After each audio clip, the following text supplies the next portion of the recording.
As we head into hurricane season, the agency in charge of maintaining our levee system and preventing another Katrina is in disarray by almost anyone's measure.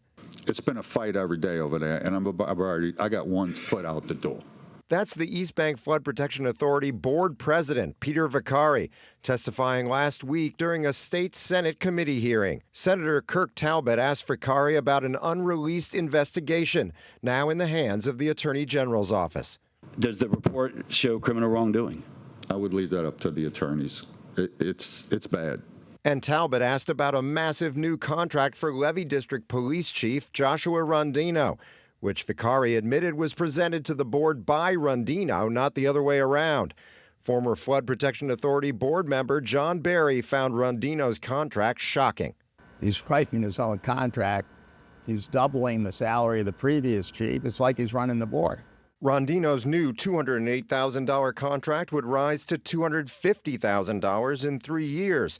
But by law, his salary can't be higher than the state police superintendent, who makes about $198,000. Rondino was also serving as the agency's chief compliance officer in addition to overseeing the police force.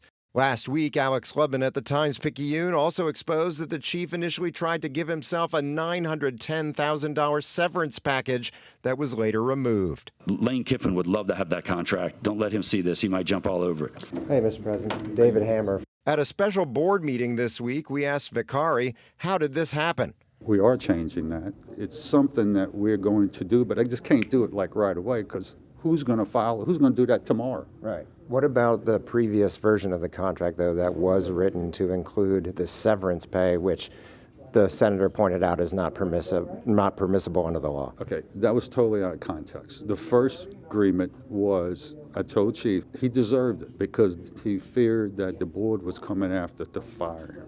But if he's doing a good job, why does he need this special protection? And why does he need to fear that you're going to fire him?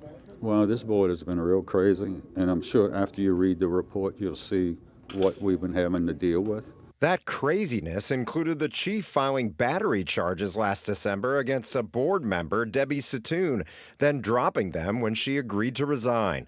I mean, what level of absurdity is that a 68-year-old woman attacks a 250 or 275-pound police chief? We tried to ask the chief about the controversies directly. Hey, I'm David Hammer from WWL. Could I get an interview with you about the testimony that went on up in Baton Rouge? No, not now. You'd have to go through our PIO, Stacy Gilmore. Okay. And she could arrange a time with the regional director. Okay. Yeah, we have agency policy that prohibits it. All right, so, but I mean, the testimony that was given about your contract, you don't want to address that yourself? So you can talk to Stacy. I have to follow agency protocol. Okay.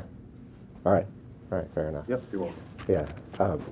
Could I request an interview with the chief about negotiation of his contract? Mm-hmm. So is that why you're here? Yeah.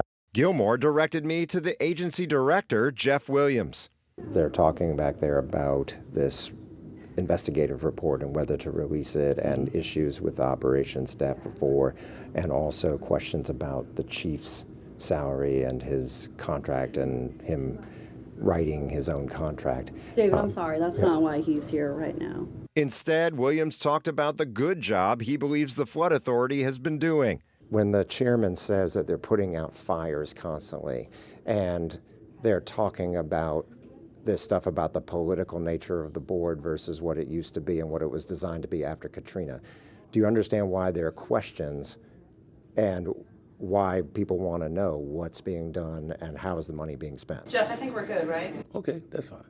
No, look, I understand, but what I am telling you is the 250-something people that work here, our mission is on flood protection. Our mission is on our focus. That's where people's confidence should reside.